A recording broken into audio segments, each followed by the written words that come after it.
indeed, my dear and good friend. I found it hard to avoid a feeling of pride when I read your letter. What, you honor me with your complete confidence? You even ask my advice. I am very happy if I deserve this favorable opinion on your part. I hope you will accept my reasons. It seems to me that prudence is the preferable virtue when we are disposing of the fate of others, especially when it is a matter of binding it with an indissoluble and sacred tie like marriage.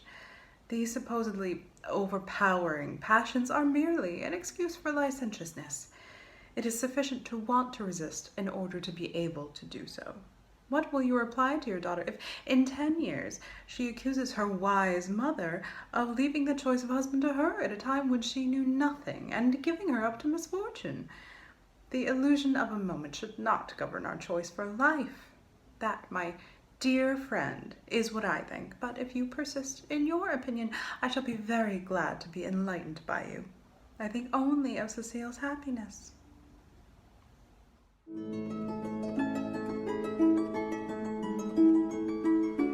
Well, little one, you are very angry and ashamed, and this Monsieur de Valmont is a wicked man, is he not? He dares to treat you as the woman he loves best. He teaches you what you are dying to know. Indeed, such proceedings are unpardonable, and you, for your part, wish to keep your modesty for your lover.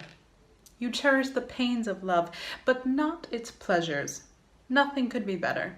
But you missed your master stroke. To tell your mamma everything. To aid your virtue, she would have shut you in the convent for the rest of your life, and there you could have loved as much as you liked without sin, and Valmont assuredly would not have come to trouble your grief with annoying pleasures.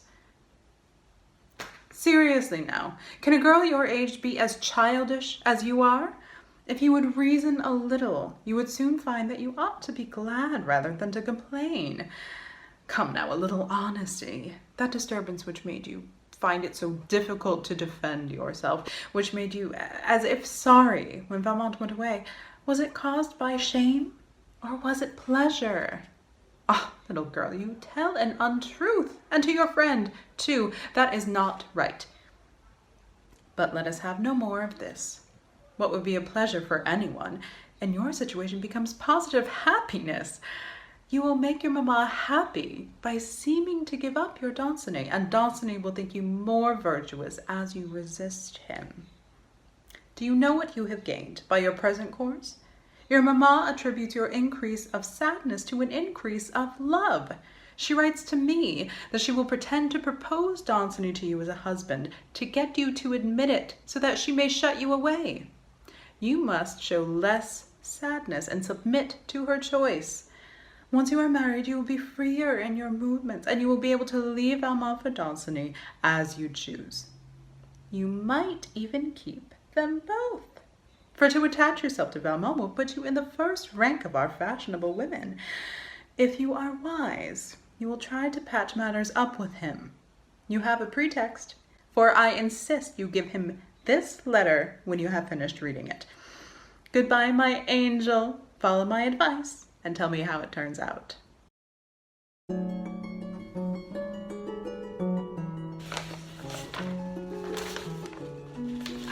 After the first of your 2 letters, the second did not surprise me. What do you expect a woman to do when she yields herself and is not taken? Your Madame de Tourvel has only made an honorable retreat. Now, there you are, absolutely reduced to nothingness between 2 women, one of whom was already at the day after, and the other was asking nothing better than to be there. The fact is, you have no genius for your profession. You only know what you have learned, and you invent nothing. Thus, as soon as circumstances do not fit your usual formulas, you are as taken aback as a schoolboy. And when you have piled stupidities on stupidities, you come to me to fix them. In any case, one of these 2 adventures was undertaken against my will, and I shall not meddle with it. As to the other, the letter I enclose is more than sufficient to bring the Volanges girl back to you. Once we have carried out our intentions, she will become what she can. I take no further interest in her. Women like her, who yield only because they do not know how to resist, are nothing but pleasure machines. Very soon, everybody gets to know their springs and contrivances. So to make use of this one, you have to hurry, know when to stop, and then break it. We shall have accomplished what we planned with Jacor and the mother, and that is all. Do you know my trouble was nearly wasted? Thanks to you, Madame de Volanges had a moment of maternal weakness and wanted to give her daughter to Danceny. Happily, I think I talked her out of it. I am sorry I had no time to make you a copy of my letter, to edify you with the austerity of my morals, the scorn I had for women so depraved as to have a lover. I happen to know that the good lady had weaknesses in her youth, and I was not sorry to needle at her conscience. Goodbye, Vicomte. I have no means of hastening your advance. As to the part of it that concerns me, you see that you must wait a little longer.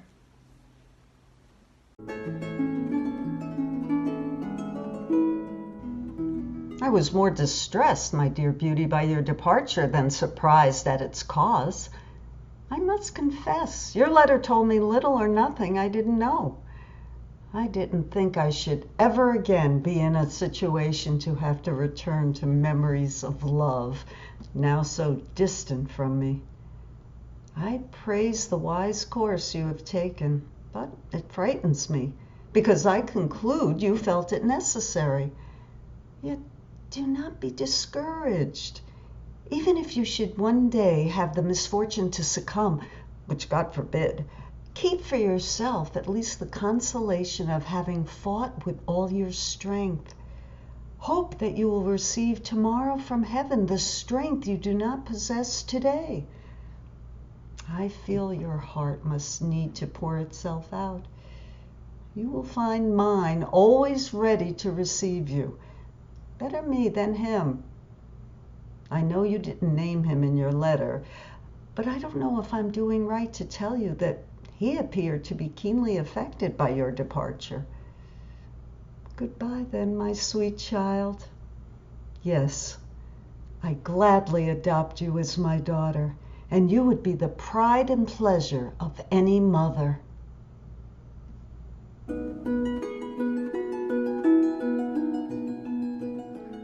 My indulgent mother, I owe to your letter the least painful moments I have passed since I left.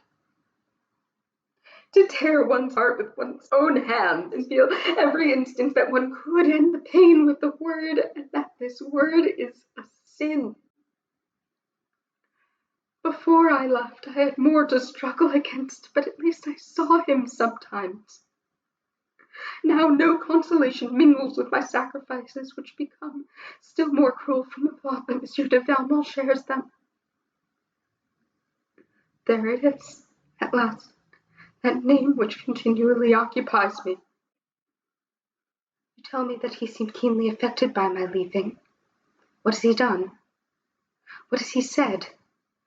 One of my greatest tortures is not knowing what he thinks. I still have his letter here, but you will surely agree with me I ought not to open it. It's only through you, my indulgent friend, that I am not entirely separated from him.